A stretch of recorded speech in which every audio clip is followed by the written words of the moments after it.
ನಮಸ್ಕಾರ ಅಭ್ಯರ್ಥಿಗಳೇ, ನಮ್ಮ ಚಾನಲ್ಗೆ ಸ್ವಾಗತ. ಮಾರ್ನಿಂಗಿಂದ ಸುಮಾರು ವಿಡಿಯೋಗಳನ್ನು ಮಾಡಿ ನಿಮಗೆ ಮಾಹಿತಿಯನ್ನು ಕೊಟ್ಟಿರುತ್ತೇನೆ. ಈ ವಿಡಿಯೋದಲ್ಲಿ ಏನಂತಂದರೆ ಇಂಪಾರ್ಟೆಂಟ್ ಮಾಹಿತಿಗಳು ಏನಂತಂದರೆ, ಸೊ ಈಗಾಗಲೇ ವಿದ್ಯಾರ್ಥಿಗಳ ಒಂದು ಹೆಸರುಗಳು ಬಂದಿದೆ. ಬರೆದಿರುವಂಥ ಅಭ್ಯರ್ಥಿಗಳು ರಿಜೆಕ್ಟ್ ಲಿಸ್ಟಲ್ಲಿ ಹೆಸರು ನೋಡ್ಕೋಬೇಕು. ಹೆಸರು ನೋಡಿಕೊಂಡು ಏನು ಮಾಡಬೇಕಂತಂದರೆ, ನೋಡಲ್ ಸೆಂಟರ್ಗಳಿಗೆ ಹೋಗಿ ಅದಕ್ಕೆ ಸಂಬಂಧಪಟ್ಟಂಥ ಒಂದು ದಾಖಲಾತಿಗಳನ್ನು ಪ್ರೊಡ್ಯೂಸ್ ಮಾಡಿ ನೀವೇನು ಮಾಡ್ಬೋದು, ಜಾಯಿನ್ ಆಗ್ಬೋದು ಮುಂದಿನ ಪ್ರಕ್ರಿಯೆಗೆ. ಮತ್ತು ಇವತ್ತು ಹೊಸ ಅಪ್ಡೇಟ್ನು ಕೂಡ ಮಾಡಿದ್ದಾರೆ. ಏನಂದರೆ ಇನ್ಸ್ಟ್ರಕ್ಷನ್ಸ್ ಅಂತ ಕೊಟ್ಟಿದ್ದಾರೆ. ಈ ಇನ್ಸ್ಟ್ರಕ್ಷನ್ ಒಳಗಡೆ ಏನು ಮಾಹಿತಿ ಇದೆ ಅಂತೇಳಿ ನಿಮಗೆ ಮಾಹಿತಿಯನ್ನು, ಅಂದರೆ ಒಳಗಡೆ ಏನೆಲ್ಲ ಮಾಹಿತಿ ಇದೆ ಅನ್ನೋದ್ರ ಬಗ್ಗೆ ಮಾಹಿತಿ ಕೊಡ್ತೀನಿ. ವಿಡಿಯೋ ಪೂರ್ತಿಯಾಗಿ ನೋಡಿ. ಜೊತೆಗೆ ನಮ್ಮ ಚಾನಲ್ ಹೊಸಬರಾಗಿದೆ, ಚಾನಲ್ ಸಬ್ಸ್ಕ್ರೈಬ್ ಮಾಡೋದನ್ನು ಕೂಡ ಮರಿಬೇಡಿ. ಅದರ ಜೊತೆಗೆ ಇನ್ನೊಂದು ಏನಂತಂದರೆ, ವೆರಿ ಇಂಪಾರ್ಟೆಂಟ್ ಥಿಂಗ್ಸ್ ಏನಂತಂದರೆ, ಈಗಾಗಲೇ ನಿಮಗೆ ಒಂದು ಅರ್ಧಪಟ್ಟಿಯನ್ನು ಬಿಡುಗಡೆ ಮಾಡಿದ್ದಾರೆ.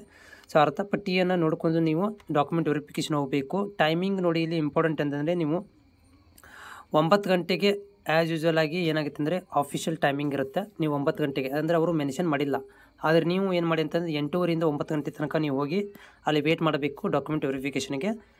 ಬೆಟರ್ ಅಂತ ಅನಿಸುತ್ತೆ.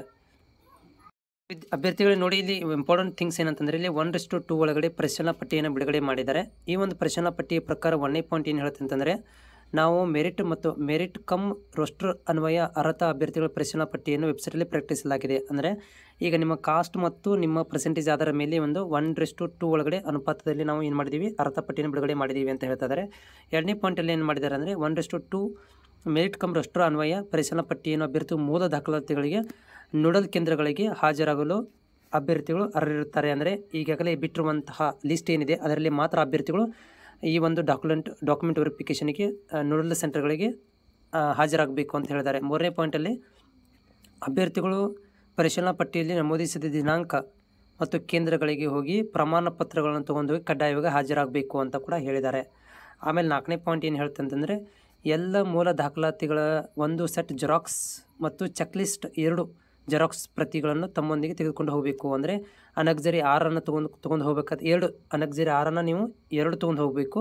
ಒಂದು ಸೆಟ್ ಜೆರಾಕ್ಸ್ ಒರಿಜಿನಲ್ ಡಾಕ್ಯುಮೆಂಟ್ ತೊಗೊಂಡು ಹೋಗಬೇಕು, ಜೊತೆಗೆ ಒಂದು ಸೆಟ್ ಒರಿಜಿನಲ್ ಕೂಡ ತೊಗೊಂಡು ಹೋಗ್ಬೇಕಂತ ಹೇಳಿದ್ದಾರೆ.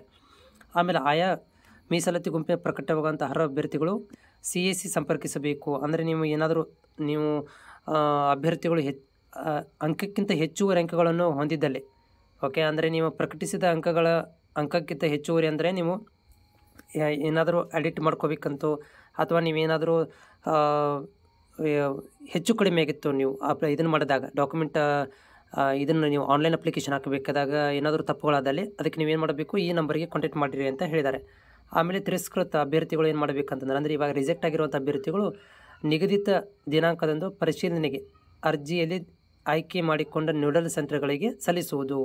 ಅಂದರೆ ರಿಜೆಕ್ಟ್ ಆಗಿರುವಂಥ ಅಭ್ಯರ್ಥಿಗಳು ಏನು ಮಾಡಬೇಕಂತಂದರೆ, ತಿರಸ್ಕೃತ ಪಟ್ಟಿಯಲ್ಲಿ ಅಭ್ಯರ್ಥಿಗಳು ಆ ಮೂಲ ದಾಖಲಾತಿಗಳೊಂದಿಗೆ ನಿಗದಿತ ದಿನಾಂಕದೊಂದಿಗೆ ನೋಡಲ್ ಕೇಂದ್ರಗಳಿಗೆ ಹೋಗಿ ಅಲ್ಲಿ ಏನು ಮಾಡೋದು, ಡಾಕ್ಯುಮೆಂಟ್ ವೆರಿಫಿಕೇಷನ್ ಮಾಡಿಸ್ಕೋಬೇಕು ಅಂತ ಹೇಳಿದ್ದಾರೆ. ಆಮೇಲೆ ಮೂಲ ದಾಖಲಾತಿಗಳನ್ನು ಮೊದಲ ಸುತ್ತಿನಲ್ಲಿ ಪರಿಶೀಲನೆ ನಂತರ ಏನು ಮಾಡ್ತಾರೆ ಅಂತಂದರೆ, ಮೊದಲ ಸುತ್ತಿನ ಆಯ್ಕೆ ಪಟ್ಟಿಯನ್ನು ಪ್ರಕಟಿಸಲಾಗುವುದು. ಮೂಲ ದಾಖಲಾತಿಗಳ ಪರಿಶೀಲನೆ ನಂತರ ಮೊದಲ ಸುತ್ತಿನ ಆಯ್ಕೆ ಪಟ್ಟಿಯನ್ನು, ಅಂದರೆ ಇವಾಗ ನೀವು ಡಾಕ್ಯುಮೆಂಟ್ ವೆರಿಫಿಕೇಷನ್ ಆದಮೇಲೆ ಮತ್ತೊಂದು ಲಿಸ್ಟನ್ನು ಬಿಡ್ತೀವಿ ಅಂತ ಹೇಳಿದ್ದಾರೆ. ಇದು ಇವಾಗ ಬಿಟ್ಟಿರುವಂಥ ವಿಷಯ, ಅಂದರೆ ಈಗ ಬಂದಿರುವಂಥ ಗೈಡ್ಲೈನ್ಸ್ ಇದು. ಅಭ್ಯರ್ಥಿಗಳು ನೋಡಿ, ನಿಮ್ಮ ಹೆಸರು ಇದರಲ್ಲಿ ಇಲ್ಲಪ್ಪ ಅಂತಂದರೆ ಏನು ಮಾಡಬೇಕು, ಹೆಸರು ಯಾಕಿಲ್ಲ ಇದರಲ್ಲಿ ಅಂತಂದರೆ, ನಿಮ್ಮ ಕಟ್ ಆಫ್ ಪರ್ಸೆಂಟೇಜ್ ಒಳಗಡೆ ಇದ್ದರೆ ನಿಮ್ಮ ಹೆಸರು ಬಂದಿರೋದಿಲ್ಲ.